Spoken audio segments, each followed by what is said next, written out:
Que o Senhor te abençoe, te guarde, faça resplandecer o rosto sobre ti, tenha misericórdia de ti. Dia 47 de leitura bíblica, Atos 19 e 20. Que o Senhor realmente te conduza em todas as coisas e te dê sabedoria, entendimento, paciência, amor e graça. Viu, querido? Recebe aí, em nome de Jesus. Vamos lá então, Atos 19. Enquanto Apolo estava em Corinto, Paulo, atravessando as regiões altas, chegou a Éfeso. Ali encontrou alguns discípulos e lhes perguntou: vocês receberam o Espírito Santo quando creram? Eles responderam: não, nem sequer ouvimos que existe o Espírito Santo. Então, que batismo vocês receberam? Perguntou Paulo. Batismo de João, responderam eles. Disse Paulo: o batismo de João foi um batismo de arrependimento. Ele dizia ao povo que cresce naquele que viria depois dele, isso é, em Jesus. Ouvindo isso, eles foram batizados no nome do Senhor Jesus. Quando Paulo lhes impôs as mãos, veio sobre eles o Espírito Santo e começaram a falar em línguas e a profetizar.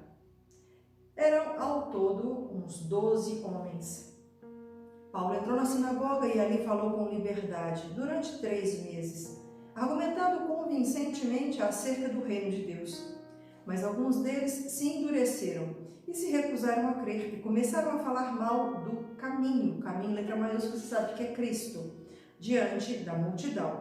Paulo então afastou-se deles. Tomando consigo os discípulos, passou a ensinar diariamente na escola de Tirano. Isso continuou por 2 anos, de forma que todos os judeus e os gregos que viviam na província da Ásia ouviram a palavra do Senhor. Deus fazia milagres extraordinários por meio de Paulo, de modo que até os lenços e aventais que Paulo usava eram levados e colocados sobre os enfermos. Estes eram curados de suas doenças e os espíritos malignos saíam deles. Alguns judeus que andavam expulsando espíritos malignos tentaram invocar o nome do Senhor Jesus sobre os endemoniados, dizendo: em nome de Jesus, a quem Paulo prega, eu ordeno que saia. Os que estavam fazendo isso eram 7 filhos de Seva, um dos chefes dos sacerdotes dos judeus. Um dia, o espírito maligno lhes respondeu. O diabo conversou com um dos 7 filhos e respondeu a eles: Jesus eu conheço, Paulo eu sei quem é, mas vocês quem são? Então o endemoniado saltou sobre eles e os dominou, espancando-os com tanta violência que eles fugiram da casa, nus e feridos. Não dá para brincar com o nome do Senhor. Não dá para brincar de expulsar demônio. Não dá para poder brincar que você tem poder de alguma coisa, porque nós não temos poder nenhum, é o nome de Jesus. Mas só tem poder no nome de Jesus aquele que tem Jesus. Quem não tem Jesus corre esse risco aqui, ó, de tomar uma surra do próprio diabo, dos demônios que estão dominando aquela pessoa. Quando isso se tornou conhecido de todos os judeus e gregos que viviam em Éfeso, todos eles foram tomados de temor. E o nome do Senhor Jesus era engrandecido. Muitos dos que creram vinham e confessavam e declaravam abertamente suas más obras. Grande número dos que tinham praticado ocultismo reuniram seus livros e os queimaram publicamente. Calculado o valor total, esse chegou a 50.000 dracmas. Dessa maneira, a palavra do Senhor muito se difundia e se fortalecia. Depois dessas coisas, Paulo decidiu no Espírito ir a Jerusalém, passando pela Macedônia e pela Caia. Ele dizia: depois de haver estado ali, é necessário também que eu vá visitar Roma. Então enviou a Macedônia 2 dos seus auxiliares, Timóteo e Erasto, e permaneceu mais um pouco na província da Ásia. Naquele tempo houve um grande tumulto por causa do caminho. Um ourives chamado Demétrio, que fazia miniaturas de prata do templo de Ártemis, ou deusa Diana também, tá? E que dava muito lucro aos artífices, reuniu-os com os trabalhadores dessa profissão e disse: senhores, vocês sabem que temos uma boa fonte de lucro nessa atividade, fazendo esses miniaturas de prata da deusa. Versículo 26. E estão vendo e ouvindo como esse indivíduo, Paulo, está convencendo e desviando grande número de pessoas aqui em Éfeso e em quase toda a província da Ásia. Dizer que deuses feitos por mãos humanas não são deuses.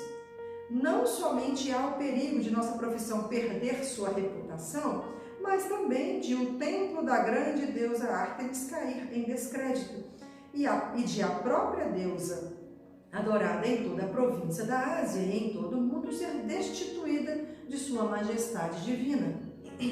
Ao ouvirem isso, eles ficaram furiosos e começaram a gritar: grande é Ártemis dos Efésios!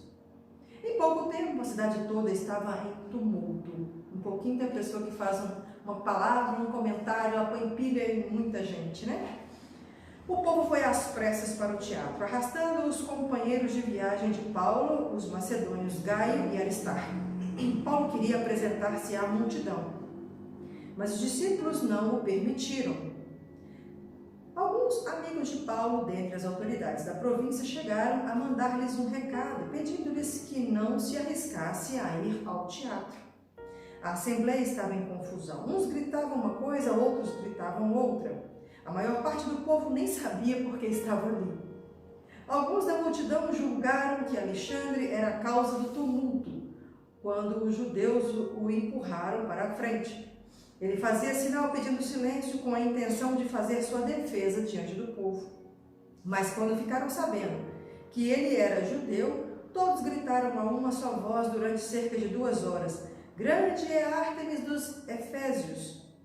O escrivão da cidade acalmou a multidão e disse: Efésios, quem não sabe que a cidade de Éfeso é a guardiã do templo da grande Ártemis e da sua imagem que caiu do céu? Portanto, visto que estes fatos são inegáveis, acalmem-se e não façam nada precipitadamente.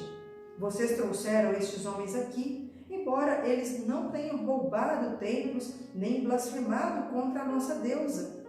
Se Demétrio e seus companheiros de profissão têm alguma queixa contra alguém, os tribunais estão abertos e há procônsules.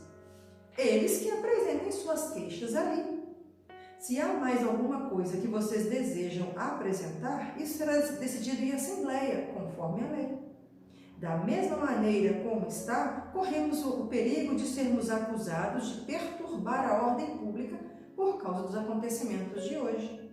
Nesse caso, não seríamos capazes de justificar esse tumulto, visto que não há razão para tal. E tendo dito isso, encerrou a assembleia.